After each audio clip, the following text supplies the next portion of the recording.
Have you ever loved someone so deeply that you felt like nothing you did could ever be enough? That was me.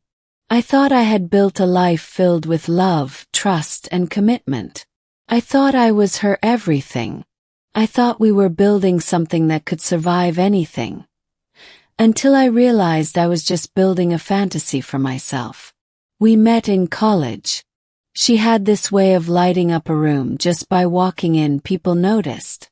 I fell for her instantly, probably harder than I ever should have. I wanted to give her the world. I remember taking her to my first real car dealership after we graduated.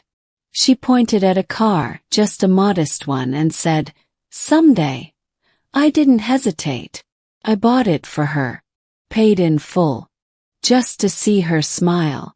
It didn't stop there. College had been hard on her family. She worried constantly about tuition, books, living expenses. I didn't think twice. I paid her tuition for the next 2 years, covered her rent, her meals, her late-night coffee runs when she was up studying.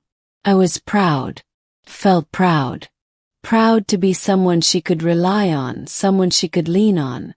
And when life got overwhelming, I was there. I held her when she cried. I listened to her fears, her doubts, her insecurities. I stayed up nights talking her through anxiety attacks, celebrating her victories, reassuring her when the world felt too heavy. I thought love was about showing up, about sacrificing, about being her safe place. And I believed deeply that she felt the same about me. We got married, and for a while it felt like we were unstoppable. I still remember the first time she called me her home, and I nearly cried. It was everything I had worked for, everything I had dreamed of. But, as life often does, it started to reveal cracks I never saw coming. It began subtly. Late nights at work. A little defensiveness when I asked simple questions. Texts she claimed were from friends that she quickly hid from me. I brushed it off. I told myself that trust was a choice, and I had chosen it. But deep down, a small nagging voice told me something was off. Then came the day I saw it. Proof I couldn't ignore. A message on her phone. A message from someone I didn't know. The way she looked when I confronted her. It was like she had been caught in a lie she didn't even care about. My heart stopped. My mind raced. And then she said it. "I'm sorry. I didn't mean for it to happen." At first I thought she was talking about a mistake, a momentary lapse. But it wasn't. It was months. Months of betrayal. Months of secrets while I was buying her a car, paying her tuition, holding her through every tear. I felt my world shatter in slow motion. I sat there for what felt like hours. My chest tight, my hands shaking. All the late nights, all the sacrifices, all the love I poured into her. It didn't matter. None of it had ever mattered. And then came the line that cut deeper than anything else. She looked at me with this strange mixture of guilt and relief and said, "I don't know if I ever really loved you like you loved me. I want you to understand what that feels like. To know, without a shadow of a doubt, that everything you believed in, everything you gave freely, was never fully reciprocated.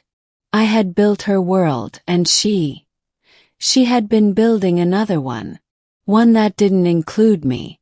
I left the house that night, not in a dramatic rage, not yelling, not screaming. I just left. Because how could I stay in a place where the person I gave my heart to didn't value it? How could I continue to pour love into someone who was busy giving theirs to someone else? In the weeks that followed, I replayed every memory, every conversation, every smile. Was I blind? Did I miss the signs? Or was I just a fool for believing that love meant you give without expectation? And I realized, it wasn't about being a fool. It was about seeing the truth too late. Sometimes love isn't enough. Sometimes it's a gift you give that the other person doesn't deserve. I don't say this for sympathy. I don't say it for pity. I say it because it's a lesson I wish someone had taught me before I gave my all to someone who didn't deserve it. Love isn't about proving your worth to someone else. Love is about valuing yourself enough to walk away when that worth isn't recognized. I still hurt. I still miss the life we could have had. But I also know this. I will never forget what I gave, what I built, or how much I loved. And someday someone will recognize that. Someone will see it, appreciate it, and return it fully. But it won't be her. So, if you're watching this and you've ever given everything to someone who didn't value it, know this. It's not the end of your story. It's the moment you start writing the chapter where you choose yourself, where you demand the love you deserve, and where betrayal becomes the bridge to your own strength. Because heartbreak teaches us what love really is. And sometimes the person who breaks us shows us how strong we can truly be.